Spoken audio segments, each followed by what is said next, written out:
धारणा के रंगीन पर्दे के पीछे, मन के पर्दे के नेपथ्य में जो हमको जीवन अनुभव होता है वो रियल नहीं है, वो एक परसेप्शन है।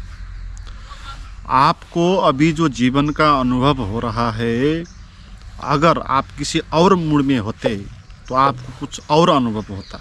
अभी यहीं पर आप दूसरे अनुभव के साथ भी हो सकते। आप दुखी हो तो सुखी होकर भी रह सकते। यही तो जीवन का रहस्य है।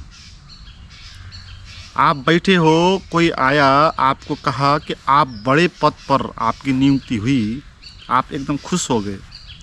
मगर कुछ क्षण बाद कोई दूसरा आया और कहा कि आपको नियुक्ति नहीं हुई, करते करते बच गए, तो आपकी खुशी एकदम नदारद, आप फिर दुखी हो जाएंगे।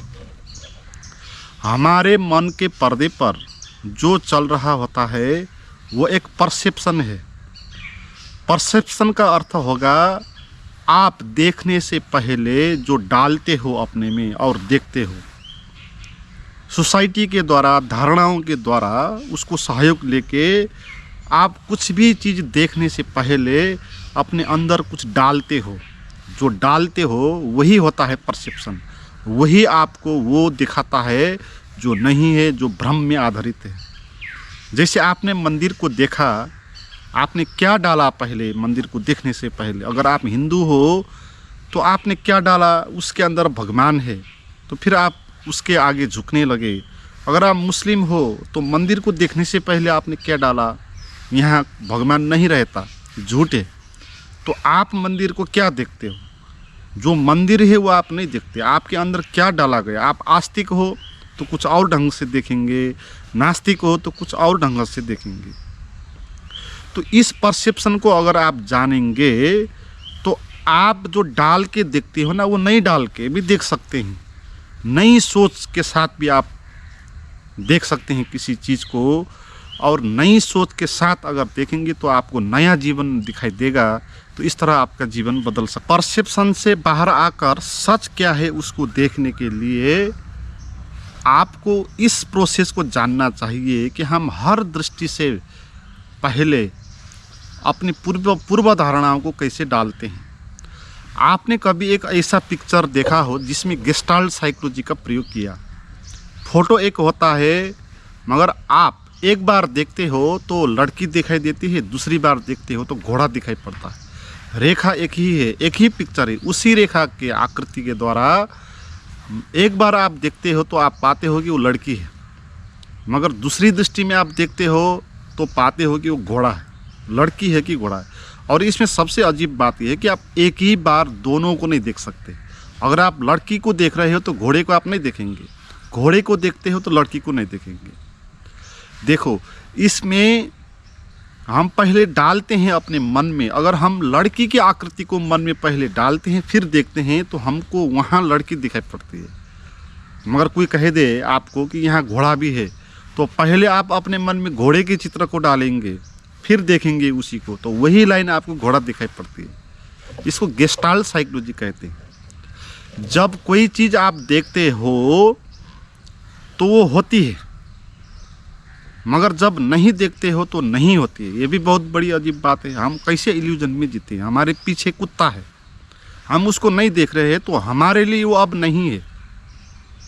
हम संसार को देख रहे हैं इसीलिए संसार है। अगर हम आंख बंद कर दें तो कोई भी दृश्य दिखाई नहीं पड़ेगा, कोई होगा ही नहीं, क्योंकि हम देखते हैं तो ही वो चीज़ दिखाई पड़ती है ना। हर एक चीज़ को देखने के लिए हमारे आँख की ज़रूरत होती है। लाइट उस वस्तु में पड़ती है, वहाँ से रिफ्लेक्ट होकर हमारे आँख की रेटिना में पड़ती है, फिर हम देखते हैं। तो कोई वस्तु हो जाने से ही दिखाई नहीं पड़ेगी, आपकी आँख भी चाहिए वहाँ। आपकी आँख अगर नहीं हो तो वो भी वहाँ नहीं होगी। तो मन में जो विचार चलते हैं ना, तब ये संसार हमको अनुभव लगता है। मगर मन में विचार कोई ना चले तो संसार कहाँ है? आप करके देखो, कभी ध्यान करके देखो, बैठो शांत, कुछ भी विचार मत, ध्यान दो विचारों को, विचार शांत हो जाएगा। जब कोई भी विचार वहाँ नहीं चलेगा तो आपको कोई भी संसार का अनुभव वहाँ नहीं होगा। इसी बात को अभी साइंस की जो लेटेस्ट क्वांटम फिजिक्स है ना, फिजिक्स में, तो वो प्रमाणित कर देती है। क्वांटम फिजिक्स में ये आता है कि जब आप किसी भी पार्टिकल को तोड़ के उसके सबसे छोटा जो अणु होता है ना, जिसको कहते हैं क्वांटा, एटम से भी छोटा, इलेक्ट्रॉन प्रोटॉन से भी, हाँ एक इलेक्ट्रॉन एक प्रोटॉन आप मान सकते हैं कि एक सबसे छोटा जो अणु होता है, पार्टिकल होता है, उसको अगर आप देख रहे हो कैमरे से, माइक्रोस्कोप से, तो एक बिंदु नज़र आता है, एक वस्तु के रूप में नज़र आता है। मगर आप देख नहीं रहे होते हो तो एक वेव की नज़र आता है, वेव की तरह वो काम करता है, वो एक वेव होता है। मगर आप जब देखते हो तब वो वस्तु की नज़र आता है, वस्तु की तरह आपको अनुभव में आता है। ये बहुत बड़ी अजीब बात है, क्योंकि हर वस्तु के सबसे छोटे जो अणु होते हैं ना, वो उसमें अब जाके देखेंगे तो वहाँ आपको आपका देखने की भ्रम से वो वस्तु नज़र आएगा, नहीं तो कोई वस्तु नहीं है, वहाँ वेव है। तो क्वांटम फिजिक्स कहता है कि हर एक वस्तु के भीतर जो सबसे छोटा अणु होगा वो एक वेव होगा, और सभी तरह यही वेव फैला हुआ है। तो इसी को कई लोग हैं जो कहते हैं गॉड पार्टिकल, क्योंकि गॉड जैसा हो गया। हमने गॉड को भी इसी तरह माना ना कि गॉड यानी जो सर्वव्याप्त है, सभी जगह है, सभी को जोड़ के रखा है अंदर से। और ये क्वांटा जो होता है वो वेव होता है, तो एक दूसरे के साथ मिलता है और सारा एक ही होता है, तो भीतर से ये भी एक गॉड ही हो गया। मगर हमको हर एक चीज़ दिखाई पड़ती है, हमको हर एक चीज़ दिखाई पड़ती है अलग अलग, मगर ये संसार में कोई भी चीज़ अलग नहीं होती, सब जुड़ी हुई होती है। आप किसी एक पेड़ को देखते हो, अलग पेड़ आपको दिखाई पड़ेगा, मगर वो अलग पेड़ जैसा वहाँ होता नहीं, क्योंकि वो पेड़ सूरज से जुड़ा हुआ है, वायुमंडल से जुड़ा हुआ है, धरती से जुड़ा हुआ है। इस पेड़ का जो सबसे मेन पार्ट्स है रूट, वो आप नहीं देख रहे हो, वो रूट जुड़ी है पृथ्वी पर, पृथ्वी जुड़ा है आकाश पर, आकाश है ब्रह्मांड पर। तो यहाँ कोई भी चीज़ ऐसी नहीं जो अकेली होती है, मगर हमको अलग अकेली नज़र आती है। तो इसी बात को नागार्जुन और बुद्ध का जो बुद्धिज्म में जो शून्यवाद आता है ना, वो प्रमाणित करता है। वस्तु स्वभाव शून्य, हर एक वस्तु का स्वभाव होता है शून्य, नथिंगनेस, क्योंकि कोई भी अलग चीज़ तो यहाँ हो नहीं सकती ना, तो उसका अपना होना कैसे हो सकता है? वो दूसरे के साथ जुड़ी है, दूसरा तीसरे के साथ जुड़ा है। जहाँ सभी कुछ जुड़ के बना है वहाँ कोई एक वस्तु का अलग स्वभाव हो नहीं सकता। इसलिए हमको जो भी अनुभव होता है ना अलग, वो सब भ्रम है, वो सब इल्यूजन है, ऐसा है नहीं। हमको मैं लगता है, मेरा शरीर लगता है, शरीर हमको अनुभव में आता है, इस तरह अनुभव में आता है जैसे कि अलग है, अलग दिखाई पड़ता है। मगर शरीर अलग तो नहीं है, शरीर भी इसी तरह पृथ्वी के साथ जुड़ा हुआ है, सूरज के साथ जुड़ा हुआ है, ऑक्सीजन लेना पड़ रहा है तो ऑक्सीजन के साथ जुड़ा है, वायुमंडल के साथ जुड़ा है, पृथ्वी के साथ जुड़ा है। आपके बॉडी को अगर पृथ्वी से अलग कर दे कोई तो वहाँ बचेगा नहीं, मगर आपको अलग ऐसा शरीर अनुभव आता है जो कि बच सकता है, मगर ये ऐसा है नहीं। तो इसी को कहते हैं इल्यूजन, यही परसेप्शन है। हमारे मन में ये डाल दिया गया कि तुम शरीर हो, तो हम शरीर मानने लग गए, और जो शरीर है नहीं वो भी हमको अनुभव होने लगा। आप कभी धुंधले में देखते हो किसी रस्सी को सांप की तरह, आप उतना ही घबराते हो जितना असली सांप देखते वक्त आप घबराते हो, मगर बाद में पता चलता है कि ये तो रस्सी नहीं सांप है, तो फिर आपका डर कहाँ भागता है? आपका डर गायब कहाँ हो जाता है और क्यों हो जाता है? और क्यों आपको उतना ही डर लगता है जितना सांप देखने में लगता है? मगर वहाँ सांप तो नहीं ना, रस्सी को देखकर भी आपको सांप जैसा डर लगता है। जो है नहीं वो भी आपको परसेप्शन के कारण है जैसा लगता है, और आपको बंधन का अनुभव होता है। इस बात को अद्वैत वेदांत कहता है, ये जगत ऐसा ही है, ये जगत मिथ्या है, ब्रह्म ही सत्य है, जगत मिथ्या है। जगत वो नहीं है जो आपको अनुभव आता है, जो आप देख रहे हो, वो तो आप एक पार्टिकल को देख रहे हो, वो आप इमेजिनेशन करके देख रहे हो, वो आप धारणाओं से देख रहे हो, आप रस्सी को सांप देख रहे हो, पेड़ को पेड़ देख रहे हो, आदमी को आदमी देख रहे हो, जुड़ा हुआ जो है भीतर उसको आप देख नहीं रहे हो। तो इसीलिए ये प्लेटो है वो एक मेटाफोर कहता है हमारी स्थिति को बताने के लिए, हम किस तरह परसेप्शन में जीते हैं और हमारी जीवन कैसे हमको एक अंधकार बंधन का अनुभव होता है हमारा जीवन।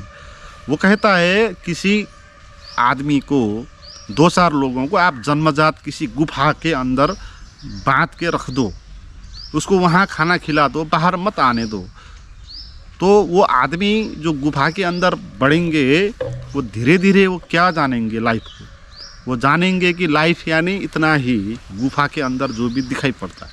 कभी कभी लोग आते हैं, लोगों की छाया वो देखते हैं दीवालों पर, तो वो कहते हैं ये सच, छाया को वो मानेंगे सच। आदमी यानी वो छाया, जो वो देखेंगे छायाओं को, 2-4 लोगों की छाया है तो एक दूसरे की छाया को वो कंपैरिजन भी करेंगे, हर एक छाया का अलग नाम देंगे, वो छाया ये है ये है, तो उनको जो अनुभव होगा ना वहाँ छाया का, वो छाया को ही वो वास्तविक मानेंगे। मगर किसी एक कैदी को वहाँ से निकाल दिया जाए, बाहर उसको डाल दिया जाए, तो वो जो अनुभव करेगा ना पहली बार, तो वो ऐसा अनुभव करेगा जो उसने पहले कभी अनुभव नहीं किया। उसको आकाश दिखाई पड़ेगा, उसको धरती दिखाई पड़ेगी, नदी दिखाई पड़ेगी, हर एक चीज़ दिखाई पड़ेगा। तो अभी तक वो जो मान के आया था ना वो सब परसेप्शन था, वो जो भी सोचता था छाया ही सभी कुछ है और गुफा ही सारा संसार है। मगर जब वो आदमी गुफा के अंदर वापस जाएगा और दूसरे कैदियों को कहेगा, और दूसरे कैदी मानने के लिए तैयार नहीं होंगे, तो इसी तरह हम इल्यूजन में जीते हैं, परसेप्शन में जीते हैं। हम पहले कुछ डालते हैं, फिर उसको उसी हिसाब से देखते हैं। ये संसार का मिथ्यापन होता है। मैं शरीर हूँ जो हम कहते हैं, मैं मन हूँ जो हम कहते हैं, ये पहले ही डाला गया परसेप्शन है। आपको समाज ने कहा, आपने खुद ही अपने आप को कहा कि आप शरीर हो। समाज ने आपको कहा कि तू ये है, तू हिंदू है, तू महिला है, तू गोरा है, काला है, तो क्या है तू, तो समाज ने आपके भीतर डाल दिया दृष्टिकोण। अब आप उसी दृष्टिकोण से अपने को जानेंगे। आप कहेंगे मैं इस जात का हूँ, इस धर्म का हूँ, इस कैटेगरी का हूँ, और ये मेरा शरीर है, ये मेरा मन है। तो आप फिर वो अनुभव करेंगे जीवन को, जहाँ केंद्र पर आपका मैं होगा, वो मैं शरीर होगा, जात होगा, धर्म होगा, ये सारा कुछ होगा। तो आपको इसी तरह जो जीवन अनुभव हो रहा है ना, इसी जीवन को तक कहा ना ये तो मिथ्या है, ये तो डाल के आप देख रहे हो, जैसे कोई स्वप्न देख रहा है, जगने के बाद स्वप्न गायब हो जाता। ऐसे ही अगर आप जागोगे इस जीवन से, तो आपको ये जीवन भी ऐसे ही अनुभव में आएगा जिसके स्वप्न है। इसीलिए कहा कि जानना है और फिर जागना है। जानना है कि ये जीवन एक परसेप्शन है, जगत मिथ्या है, इसमें ज़्यादा इन्वॉल्व नहीं होना, ज़्यादा वैल्यू इसको नहीं देना। इस जीवन में ये स्वप्न जैसा है, जैसे स्वप्न को हम वैल्यू नहीं देते ना, तो फिर हम जागेंगे, होश के साथ जिएंगे। तो जो आप जागेंगे तो जागने वाले ही सच होगा, बाकी सब झूठ होगा। ये सारा संसार झूठ है, मगर ये जानने वाला जो है ना, सारा संसार झूठ है, किसने जाना वो सच होता है। तो उसी की खोज है अध्यात्म। मित्रों, मेरे साथ आप अगर जुड़ना चाहते हैं तो इस वीडियो को शेयर करें, लोगों तक पहुंचाएं और कमेंट करें, सब्सक्राइब करें, और जो इन्फॉर्मेशन डिस्क्रिप्शन में दी हुई है उसको देखें और जुड़ें।